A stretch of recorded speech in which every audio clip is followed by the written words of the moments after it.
ಜ್ಞಾನಲೋಕ ವಾಹಿನಿಗೆ ಸ್ವಾಗತ. ಈ ವಿಡಿಯೋದಲ್ಲಿ ನಾವು ಸರ್ಕಾರಿ ನೌಕರರು ಈಗಾಗಲೇ KGID ಪಾಲಿಸಿಯನ್ನು ಹೊಂದಿದ್ದು ಹೊಸದಾಗಿ ಮತ್ತೆ ಆನ್ಲೈನ್ನಲ್ಲಿ KGID ಪಾಲಿಸಿಯನ್ನು ಮಾಡುವಂತಹ ಕ್ರಮ ಹೇಗೆ ಎಂಬುದನ್ನು ತಿಳಿದುಕೊಳ್ಳೋಣ. ಮೊದಲು ನಾವು KGID ವೆಬ್ಸೈಟ್ಗೆ ಲಾಗಿನ್ ಆಗಬೇಕಾಗತ್ತೆ. ಲಾಗಿನ್ ಆದ ಬಳಿಕ ಅಲ್ಲಿ ಲೈಫ್ ಇನ್ಶೂರೆನ್ಸ್ ಅನ್ನುವಂತಹ ಒಂದು ಆಪ್ಷನ್ ಇದೆಯಲ್ಲ, ಅಲ್ಲಿ ಕ್ಲಿಕ್ ಮಾಡಿದಾಗ ಅಪ್ಲೈ ಫಾರ್ KGID ಪಾಲಿಸಿ ಎನ್ನುವಂಥ ಒಂದು ಆಪ್ಷನ್ ಬರುತ್ತೆ. ಅಲ್ಲಿ ಕ್ಲಿಕ್ ಮಾಡಿದಾಗ ನಿಮಗೆ ರೆಸಿಗ್ನೇಷನ್ ಇರ್ಬೋದು, DDO ಸಂಬಂಧಪಟ್ಟ ಮಾಹಿತಿಗಳು ಬರ್ತವೆ. ಒಂದು ವೇಳೆ ವರ್ಗಾವಣೆಗೊಂಡಿದ್ದರೆ ಅಥವಾ ಬೇರೆ ಹುದ್ದೆಗೆ ಹೋಗಿದ್ದರೆ ನೀವು ಎಸ್ ಕೊಟ್ಟು ಅದೇ ಬದಲಾವಣೆ ಮಾಡಬೇಕಾಗತ್ತೆ. ಇಲ್ಲೇ ಇದ್ದರೆ ನೋ ಅಂತ ಇದೆ, ಅದರ ಮೇಲೆ ಕ್ಲಿಕ್ ಮಾಡಬೇಕಾಗತ್ತೆ. ಅದಾದ ಬಳಿಕ ಅದರಲ್ಲಿ ಒಂದಷ್ಟು ಇನ್ಸ್ಟ್ರಕ್ಷನ್ಸ್ಗಳನ್ನು ನೀಡಲಾಗಿದೆ. ಒಟ್ಟಾರೆಯಾಗಿ 14 ಇನ್ಸ್ಟ್ರಕ್ಷನ್ಸ್ಗಳಿದ್ದಾವೆ. ಅವುಗಳನ್ನು ಒಮ್ಮೆ ಓದ್ಕೊಳ್ಳಿ. ಓದಿ ಆದ ಬಳಿಕ ಅಲ್ಲಿ ಚೆಕ್ ಬಾಕ್ಸ್ನ ಮೇಲೆ ಟಿಕ್ ಮಾಡಿ, ಅಂದರೆ ನಾನು ಇದನ್ನು ಓದಿದ್ದೇನೆ ಅಂಥೇಳಿ ಚೆಕ್ ಬಾಕ್ಸ್ನ ಮೇಲೆ ಟಿಕ್ ಮಾಡಿ, ನಂತರ ಅಲ್ಲಿ ಪ್ರೊಸೀಡ್ ಅನ್ನುವಂತಹ ಒಂದು ಆಪ್ಷನ್ ಇರುತ್ತೆ. ಪ್ರೊಸೀಡ್ ಟು ಅಪ್ಲಿಕೇಶನ್ ಅಂತ ಇರುತ್ತೆ. ಅಲ್ಲಿ ಕ್ಲಿಕ್ ಮಾಡಿದಾಗ KGIDಯ ಪ್ರಸ್ತಾವನೆಯ ಒಂದು ನಂಬರ್ ಹೇಳುವಂಥದ್ದು ಬರುತ್ತೆ.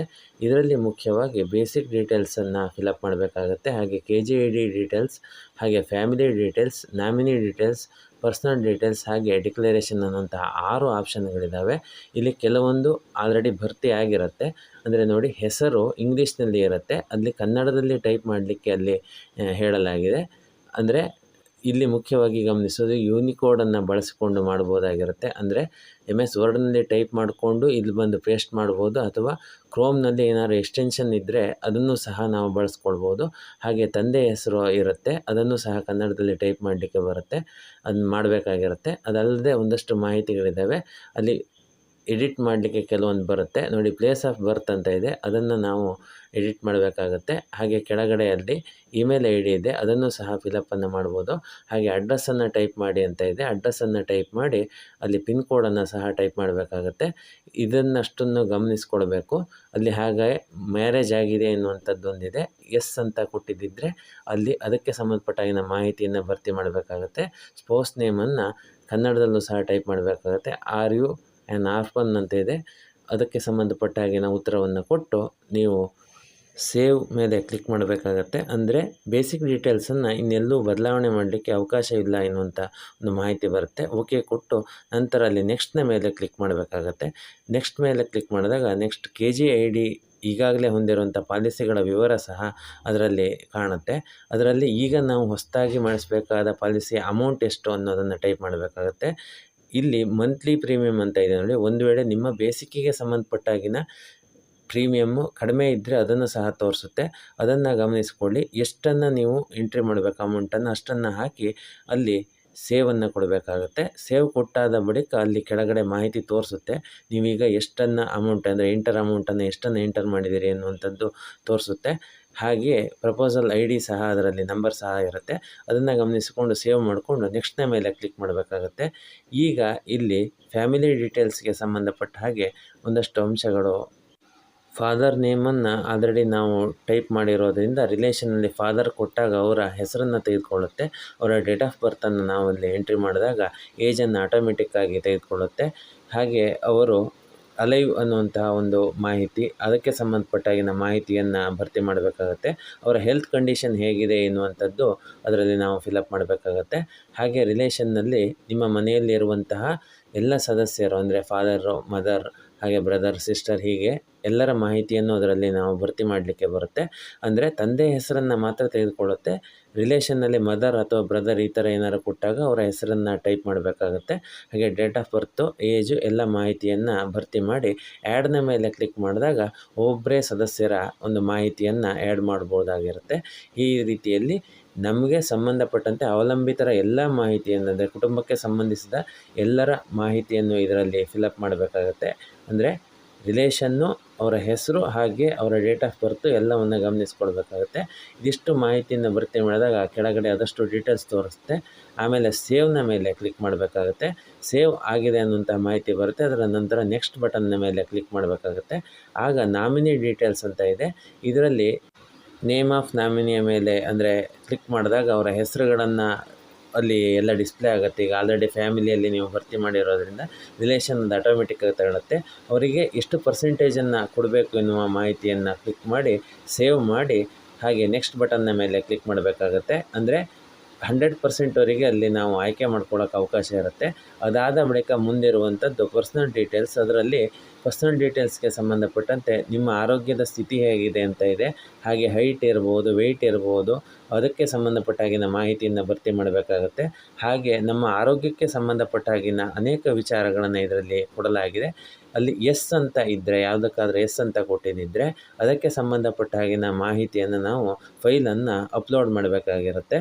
ಒಂದು ವೇಳೆ ನೋ ಆಗಿದ್ದರೆ ಎಲ್ಲ ಕಲಮ್ಗಳಿಗೆ ಸಂಬಂಧಪಟ್ಟಂತೆ ನೋ ಎನ್ನುವಂತಹ ಒಂದು ಆಪ್ಷನನ್ನು ನಾವು ಸೆಲೆಕ್ಟ್ ಮಾಡ್ತಾ ಹೋಗಬೇಕಾಗತ್ತೆ. ಅಲ್ಲಿ ಗಮನಿಸಬೇಕು, ಆ ಪ್ರಶ್ನೆಗಳಿಗೆ ಸರಿಯಾದ ಉತ್ತರವನ್ನು ಕೊಟ್ಟು ಎಸ್ ಅಂತ ಕೊಟ್ಟಿದ್ದರೆ ಫೈಲನ್ನು ನೀವು ಅಪ್ಲೋಡ್ ಮಾಡಬೇಕಾಗತ್ತೆ.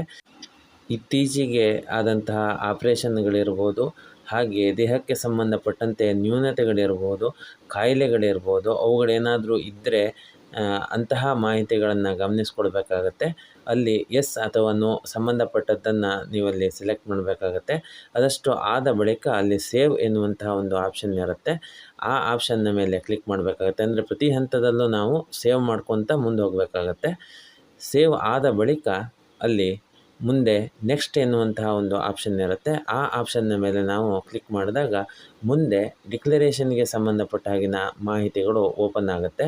ಇಲ್ಲಿ ಗಮನಿಸಬೇಕು, ಯಾವುದಾದ್ರೂ ಮಾಹಿತಿಯನ್ನು ಭರ್ತಿ ಮಾಡದೇ ಇದ್ದಾಗ ಮುಂದೆ ಸಮಸ್ಯೆಗಳಾಗುವಂತಹ ಸಾಧ್ಯತೆ ಇರೋದರಿಂದ, ರಿಜೆಕ್ಟ್ ಆಗುವ ಸಾಧ್ಯತೆ ಇರೋದರಿಂದ ಅಷ್ಟು ಮಾಹಿತಿಗಳನ್ನು ನಾವು ಭರ್ತಿ ಮಾಡಿ ಮತ್ತೊಮ್ಮೆ ಪರಿಶೀಲಿಸಿ ಸೇವ್ ಮಾಡಿ ನೆಕ್ಸ್ಟ್ ಎನ್ನುವಂತಹ ಒಂದು ಆಪ್ಷನ್ನ ಮೇಲೆ ಕ್ಲಿಕ್ ಮಾಡಬೇಕಾಗತ್ತೆ. ಆಗ ಡಿಕ್ಲರೇಷನ್ಗೆ ಸಂಬಂಧಪಟ್ಟ ಹಾಗಿನ ಮಾಹಿತಿ ಇರುತ್ತೆ.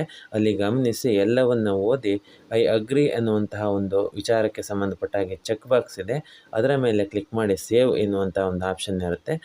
ಅಲ್ಲಿ ಕ್ಲಿಕ್ ಮಾಡಬೇಕಾಗತ್ತೆ. ಇದಿಷ್ಟು ಆದ ಬಳಿಕ ಅಲ್ಲಿ ಪಕ್ಕದಲ್ಲಿ ಫಿನಿಷ್ ಎನ್ನುವಂತಹ ಒಂದು ಆಪ್ಷನ್ ಇರುತ್ತೆ. ಆ ಆಪ್ಷನ್ನ ಮೇಲೆ ನಾವು ಕ್ಲಿಕ್ ಮಾಡಬೇಕಾಗತ್ತೆ. ಕ್ಲಿಕ್ ಮಾಡಿದಾಗ ಇಲ್ಲಿ ನೋಡಿ, ಫಿನಿಷ್ ಅಪ್ಲಿಕೇಶನನ್ನು ನೀವು ಫಿನಿಷ್ ಮಾಡ್ತೀರಿ ಅಂತ ಕೇಳುತ್ತೆ. ಆಗ ಓಕೆಯನ್ನು ಕೊಡಬೇಕಾಗುತ್ತೆ.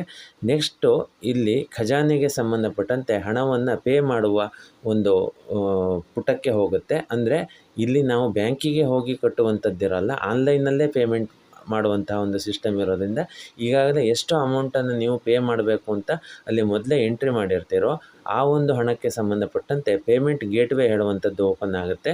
ಇಲ್ಲಿ K2 ಅನ್ನುವಂಥ ಒಂದು ಆಪ್ಷನ್ ಇರುತ್ತೆ, ಅಲ್ಲಿ ಕ್ಲಿಕ್ ಮಾಡ್ಬೋದು. ಪಕ್ಕದಲ್ಲಿ ಪ್ರಿಂಟ್ ಎನ್ನುವಂಥ ಒಂದು ಆಪ್ಷನ್ ಇದೆ, ಅಲ್ಲಿ ಕ್ಲಿಕ್ ಮಾಡಿದಾಗ ಚಲನ್ ಎನ್ನುವಂಥದ್ದು ಡೌನ್ಲೋಡ್ ಮಾಡಿ ಪ್ರಿಂಟ್ ಮಾಡ್ಕೊಳ್ಬೋದು. ಈಗ ನಾವು ಅಲ್ಲಿ ಇರುವಂತಹ ಮಾಹಿತಿ ಎಲ್ಲವನ್ನು ನಾವು ಗಮನಿಸ್ಕೊಳ್ಬೇಕಾಗುತ್ತೆ. ಗಮನಿಸಿಕೊಂಡು ಅಲ್ಲಿ ಪೇ ಆಪ್ಷನ್ನ ಮೇಲೆ ಕ್ಲಿಕ್ ಮಾಡಿದಾಗ ಖಜಾನೆ 2ಗೆ ಹೋಗಿ ಅಲ್ಲಿ ಚಲನ್ ಎನ್ನುವಂಥದ್ದು, ಅಂದರೆ ಹಣವನ್ನು ಕಟ್ಟುವಂತಹ ವ್ಯವಸ್ಥೆ ಓಪನ್ ಆಗುತ್ತೆ. ಅಲ್ಲಿ ಪಾವತಿಯ ವಿಧ ಇದೆ. ಹಾಗೆ ಅದರಲ್ಲಿ ನೀವು ಡೆಬಿಟ್ ಕಾರ್ಡ್ ಇರ್ಬೋದು, ಕ್ರೆಡಿಟ್ ಕಾರ್ಡ್ ಇರ್ಬೋದು, ಹಾಗೆ UPI ಪೇಮೆಂಟ್ ಇರ್ಬೋದು, ನೆಟ್ ಬ್ಯಾಂಕಿಂಗ್ ಇರ್ಬೋದು, ಬೇರೆ ಬೇರೆ ಆಪ್ಷನ್ಗಳಿದ್ದಾವೆ. ಹಾಗೆ ಅದರಲ್ಲಿ ಟೈಪ್ಸ್ ಆಫ್ ಅಗ್ರಿಗೇಟರ್ ಅಂತ ಇದೆ, ಅದರಲ್ಲೂ ಸಹ SBI ಇ-ಪೇ ಮತ್ತು ICICI ಪೇ ಇದೆ. ನೀವು ಯಾವ್ದು ಬೇಕೋ ಅದನ್ನು ಸೆಲೆಕ್ಟ್ ಮಾಡ್ಕೊಳ್ಬೋದು. ಅಲ್ಲಿ ಕೊಟ್ಟಂತಹ ಕ್ಯಾಪ್ಚಾವನ್ನು ಸರಿಯಾಗಿ ಎಂಟರ್ ಮಾಡಿ ನಂತರ ಅಲ್ಲಿ ಕೆಳಗಡೆ ಇರುವಂತಹ 2 ಚೆಕ್ ಬಾಕ್ಸ್ಗಳಲ್ಲಿ ನೀವು ಟಿಕ್ ಮಾಡಬೇಕಾಗತ್ತೆ. ಅಲ್ಲಿ ಮಾಹಿತಿಯನ್ನು ಸರಿಯಾಗಿ ಓದ್ಕೊಂಡು ಚೆಕ್ ಬಾಕ್ಸನ್ನು ಟಿಕ್ ಮಾಡಿ ಅಲ್ಲಿ ಸಬ್ಮಿಟ್ ಎನ್ನುವಂಥ ಒಂದು ಆಪ್ಷನ್ ಕೊಡಬೇಕಾಗತ್ತೆ. ಆಗ ಅಲ್ಲಿ ಸೀದಾ ಪೇಮೆಂಟ್ ಗೇಟ್ವೇ ಹೇಳುವಂಥದ್ದು ಓಪನ್ ಆಗುತ್ತೆ. ಅಲ್ಲಿ ಏನಾಗುತ್ತೆ ಅಂದರೆ ಮಾಹಿತಿಯನ್ನು ಭರ್ತಿ ಮಾಡಲಿಕ್ಕೆ, ಅಂದರೆ ಡೆಬಿಟ್ ಕ್ರೆಡಿಟ್ ಕಾರ್ಡ್ ಇರ್ಬೋದು, ನೆಟ್ ಬ್ಯಾಂಕಿಂಗ್ ಇರ್ಬೋದು, UPI ಇರ್ಬೋದು, ನೀವು ಸುಲಭವಾಗೋದು ಯಾವುದೋ ಆ ಒಂದು ಮಾಹಿತಿಯನ್ನು ನೀವು ಭರ್ತಿ ಮಾಡ್ಬೋದಾಗಿರುತ್ತೆ. ಇಲ್ಲಿ UPI ಮೇಲೆ ಹೋದಾಗ UPI QR ಕೋಡ್ ಹೇಳುವಂಥದ್ದು ಓಪನ್ ಆಗುತ್ತೆ. UPI ID ಸಹ ನೀವು ಅಲ್ಲಿ ಎಂಟರ್ ಮಾಡ್ಬೋದು. ಇಲ್ಲಿ UPI QR ಕೋಡ್ನ ಮೇಲೆ ಓಕೆ ಕೊಟ್ಟು ಅಲ್ಲಿ ಪೇ ನೋ ಎನ್ನುವಂಥ ಒಂದು ಆಪ್ಷನ್ನ ಮೇಲೆ ಕ್ಲಿಕ್ ಕೊಟ್ಟಾಗ ಅಲ್ಲಿ UPIನ QR ಕೋಡ್ ಹೇಳುವಂಥದ್ದು ಓಪನ್ ಆಗುತ್ತೆ. ಅದರಲ್ಲಿ UPI ಆ್ಯಪ್ನ ಮುಖಾಂತರ ಈ QR ಕೋಡನ್ನು ಸ್ಕ್ಯಾನ್ ಮಾಡಿ ನೀವು ಪೇ ಮಾಡ್ಬೋದು. ಕೆಲವೊಮ್ಮೆ ಈ ಟ್ರಾನ್ಸಾಕ್ಷನ್ ಪ್ರೋಸೆಸ್ ಆಗಿದೆ ಅಥವಾ ಫೇಲ್ ಆಗಿದೆ ಅನ್ನುವಂತಹ ಮಾಹಿತಿಯನ್ನು ಅಲ್ಲಿ ಕಾಣ್ಬೋದಾಗಿರುತ್ತೆ. ಎಷ್ಟೋ ಸಂದರ್ಭಗಳಲ್ಲಿ ಪೇಮೆಂಟ್ ಹೇಳುವಂಥದ್ದು ಆಗೋದಿಲ್ಲ, ಈ ಥರದ ಮಾಹಿತಿನೂ ಬರುತ್ತೆ. ಒಂದು ವೇಳೆ ಈ ಥರ ಆದರೆ ನೀವು ಪುನಃ ಮೊದಲ ಪೇಜಿಗೆ ಹೋಗಿ ಅಲ್ಲಿ KJDಯನ್ನು ನೀವು ವಾಪಸ್ ಅಪ್ಲೈ ಮಾಡಲಿಕ್ಕೆ ಸಂಬಂಧಪಟ್ಟ ಹಾಗೆ ಹೋಗಿ ಅಲ್ಲಿ ಕ್ಲಿಕ್ ಹಿಯರ್ ಟು ರೀಇನ್ಶಿಯೇಟ್ ಮೇಲೆ ಕ್ಲಿಕ್ ಮಾಡಿದಾಗ ಇಲ್ಲಿ ಮಾಹಿತಿ ಬರುತ್ತೆ ನೋಡಿ, ಅಲ್ಲಿ ಎಸ್ ಅಂತ ಕೊಡಬೇಕಾಗತ್ತೆ.